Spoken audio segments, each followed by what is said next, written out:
The greatest Christmas horror story never told. Every family has Christmas traditions. For us, it was always hot chocolate, a crackling fire, and my dad's truly terrible singing. But 5 years ago, we added a new one to the list: survival.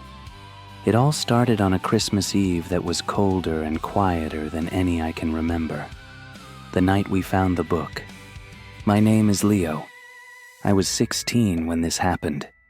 Even now, just telling you this story makes the hair on my arms stand up. It feels dangerous. Like saying the words out loud might call it back. But some stories have to be told, even if only as a warning. We were snowed in, the kind of snow-in you only ever see in the movies. The wind was howling outside our old house like a starved wolf, and snow was piling up in these thick, smothering drifts against the doors and windows. Inside, though, it was perfect. The tree was blinking with 1,000 colored lights. My little sister, Lily, who was 10 at the time, was arranging the nativity scene on the mantelpiece, and the smell of Mom's gingerbread hung thick and sweet in the air. Dad was humming a painfully off-key Jingle Bell Rock. It was warm, it was safe, it was Christmas, the discovery. The lights flickered, once, twice, and then died, plunging us into a sudden deep darkness. Lily let out a little gasp. Mom, ever prepared, was quick to light the emergency candles she kept on the sideboard, and their soft, dancing flames threw these long, twisted shadows across the room. The generator was supposed to kick in, but from the basement, nothing. The storm had finally won, cutting us off completely. "Well," Dad said, his voice a little too cheerful, "looks like it's a proper old-fashioned Christmas after all." He decided we needed more festive spirit and announced he was going to the attic to find the box of his great-aunt's antique decorations, the ones we barely used because they were so fragile. He came back down covered in insulation and cobwebs, carrying a big, moldy cardboard box. As we were carefully unwrapping the delicate 100-year-old glass baubles, something slid around at the bottom. Dad frowned, reaching in. His fingers found a false bottom. He pried at it for a second, and the cardboard panel came loose, revealing a hidden compartment. And inside, nestled in yellowed velvet, was a book. It wasn't printed. It was a manuscript, bound in dark, cracked leather with nothing on the cover. The pages were thick parchment, filled with elegant, spidery handwriting in ink that had faded to a rusty brown. On the title page, 2 lines were written. The first read, "The Frost-Bitten Heart," and under it, "By Eleanora Vance." We'd never heard of her. Dad pulled out his phone, but of course the signal was long gone. "Eleanora Vance," Mom whispered, running a finger over the name. "That sounds so Victorian." It turns out, telling ghost stories on Christmas was a huge tradition back in the Victorian era. They believed the veil between worlds was at its thinnest during the long, dark nights of the winter solstice. A thrill ran through me. A real, unpublished Victorian ghost story. "Read it, Dad," I urged. "Please." Lily, drawn in by the mystery, chimed in too. Mom was hesitant. I saw a flicker of unease in her eyes, but Dad, ever the showman, settled into his armchair by the fire, cleared his throat, and opened the book. The dry, ancient paper crackled in the quiet room. "All right, team," he said with a grin. "Let's see what Miss Vance has in store for us." Chapter 1. The First Reading. Dad's voice filled the candlelit room, rich and steady. The story started, like so many do, on a snowy Christmas Eve in a huge, isolated manor. The main character was a man named Mr. Blackwood, a wealthy landowner lost in grief after his young wife, Alara, had recently died. He was spending his first Christmas alone, and all the decorations felt like a cruel joke. The author, this Eleonora Vance, was an incredible writer. Her descriptions of the house were so vivid, we could almost feel the chill seeping from the stone walls ourselves. Dad read on. Mr. Blackwood stared listlessly at the grand fir tree. His servants had decorated it, but its cheer was a poison to his soul. His eyes scanned the familiar ornaments, each a ghost of a happier time. Then he saw it. Tucked away on a lower branch, almost hidden, was an ornament he did not recognize. It was a small wooden bird, carved from a dark, almost black wood, with its wings half spread. Its form was crude, yet strangely elegant. Compelled by a flicker of curiosity, the first emotion he had felt in months, Mr. Blackwood reached for it. The moment his fingers brushed the wood, a profound coldness, deeper than the winter outside, leached into his skin. It was like touching a shard of ice carved from a frozen grave. "Dad, look," Lily whispered, her voice tight. She was pointing at our tree. My eyes followed her trembling finger, and there, dangling from a low branch, was a small, dark wooden bird. It hung slightly apart from our other ornaments, a smudge of darkness against the lights. Its wings were half spread. It was exactly as the book described. A heavy silence fell over the room. "That's not funny," Mom said, her voice strained. "Leo, did you do that?" I shook my head, my heart starting to pound. I had never seen it before. "It must have been in the box," Dad said, but he didn't sound convinced. "We just didn't notice it." He got up and walked to the tree. He hesitated, then reached out to touch it. He snatched his hand back like he'd been burned. "It's freezing," he breathed, his eyes wide. We all just stared at it, this impossible little thing, an intruder.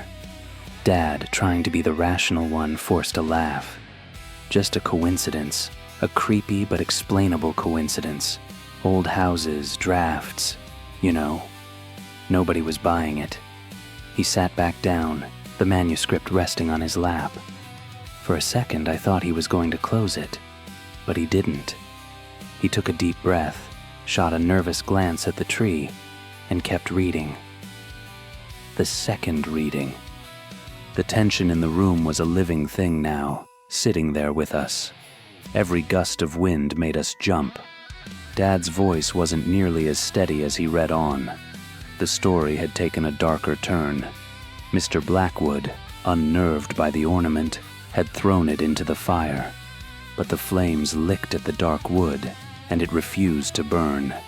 Instead, a thin gray smoke coiled from it, smelling not of wood, but of damp soil and decay. Shaken, Blackwood had retrieved the still freezing bird from the hearth, unable to bring himself to touch it again. Dad kept reading. As the grandfather clock in the hall prepared to strike 10, a new sound drifted into the drawing room. It was faint, barely distinguishable from the moaning of the wind. It was singing, a woman's voice humming a soft, sorrowful melody. Blackwood froze, the blood draining from his face. He knew that tune. It was Ilara's favorite carol, but this was no joyful rendition. The notes were distorted, laden with a grief so profound it seemed to make the very air grow heavy. The humming seemed to be coming from the main staircase, and it was slowly drawing closer. Dad stopped. Not because he reached the end of the chapter. He stopped because we all heard it. From upstairs, a faint, humming melody. It was Silent Night, but a version I'd never heard. It was off-key, dragging, and filled with this watery, weeping sound that got under your skin and made you cold from the inside out. "Okay," Mom said, a sharp, terrified whisper. "That's enough. Close the book, Robert. Now." but we were all frozen, listening. The humming grew a little louder, seeming to come from the top of our own staircase, just outside the living room. It was the sound of pure misery. "It's just the wind," Dad said, the words sounding hollow and ridiculous. "Hitting the house just right." "The wind doesn't hum in tune," I shot back, my voice trembling. He stood up, trying to project an authority he definitely didn't feel anymore. "I'll go check." "It's nothing. Leo, come with me." Reluctantly, I followed him into the dark hall. The instant we stepped out, the humming stopped. The silence that replaced it was somehow worse. The air was colder out here. We crept up the stairs, each step creaking. Every shadow looked like a person watching us. We checked every room. They were all empty, silent, nothing out of place. When we came back down, Mom was standing by the fireplace, her arms wrapped tight around a wide-eyed Lily. She was staring at the open manuscript on the chair like it was a snake. "Burn it," she said. "I don't care what it is. Burn it." Dad looked from her to the book, his face pale in the candlelight. There was a war in his eyes between fear and a terrible, nagging curiosity. That's the thing about ghost stories, isn't it? You always want to know how they end, even when you're in one. The third reading. The logical part of my brain was screaming in agreement with my mom. This was insane. We had to stop. But another, more primal part of me, the part that slows down to look at a car crash, had to know what happened next. It felt like we were caught in the story's gravity, and the only way out was forward. Dad must have felt it too. He didn't burn the book. He picked it up, his hand shaking. "Just one more chapter," he said, his voice low. Maybe if we finish it, this will stop. We need to know what we're dealing with." Mom looked like she wanted to scream, but she just pulled Lily closer. Dad found his place and began to read again, his voice barely a whisper. The humming had ceased, but the silence left behind was thick with a malevolent presence. Mr. Blackwood, armed with a heavy iron poker, peered into the cavernous darkness of the hall. For a moment, he saw nothing. Then, at the far end of the corridor, a shape began to resolve itself from the gloom. It was a woman, tall and impossibly slender, in a gray, high-collared morning gown. Though her face was a blur of shadow, Blackwood knew with a certainty that chilled him to the bone that it was Alara, or what was left of her. The manuscript then described the feeling that overcame him, a cold so absolute it felt as though the grave itself was breathing on him. And with the cold came a smell, the cloying, sweet stench of frozen earth and dying roses. She did not move. She simply stood there, a sentinel of sorrow. The page spoke of her frost-bitten heart, a heart so broken by grief in life that it had frozen solid in death. And now, it yearned for the one thing it could never have again: warmth, the warmth of the living. As Dad read that last line, it happened. A wave of Arctic cold crashed into the room, extinguishing the candles on the mantelpiece one by one, like an invisible mouth blowing them out. The roaring fire in the hearth sputtered, choked, and died with a final, pathetic hiss. We were plunged into a darkness lit only by a single flickering candle on the coffee table. Our breath plumed in front of us in thick white clouds. The room, our sanctuary, now felt like a tomb. And then came the smell, a damp, loamy scent of freshly dug earth mixed with the sickly sweet perfume of funeral flowers. Lily let out a thin, sharp scream. She wasn't looking at us. She was staring, petrified, at the doorway to the hall. We all turned, and we all saw her.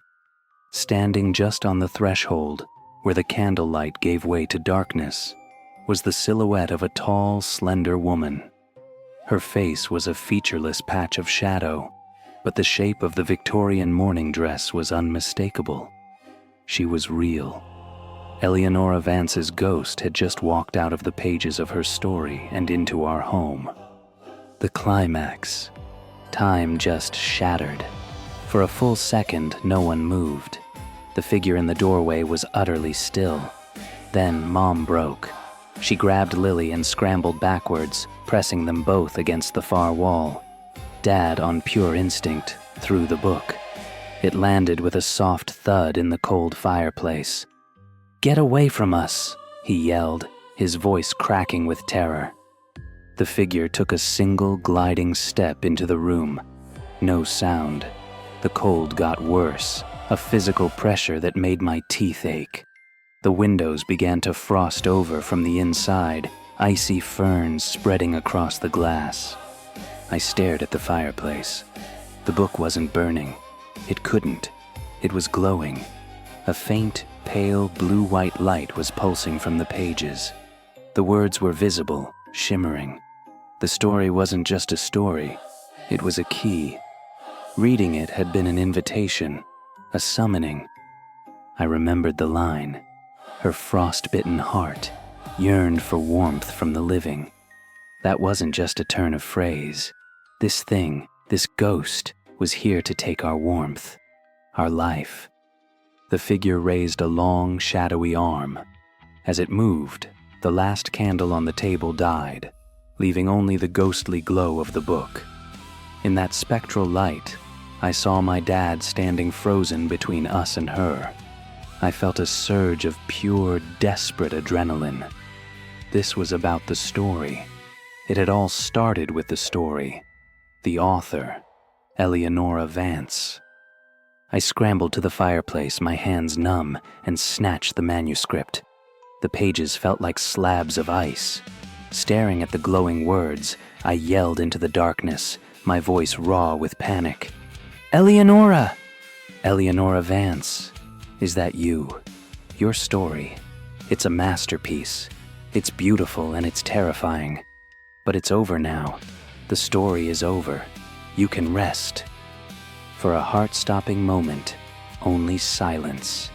Then, the glow from the book flared, becoming blindingly bright. The lights all over the house flashed on and off in a violent strobe. A wail tore through the house, a sound not of anger, but of anguish so deep it felt like the world was ending. The silhouette of the woman flickered, distorted, and then imploded into a silent blizzard of what looked like gray ash, which swirled through the room before vanishing. And just like that, the cold was gone. With a loud whoosh, the fire roared back to life, its sudden warmth a shocking, welcome miracle. The twist. We were left in a ringing silence, huddled together, shaking.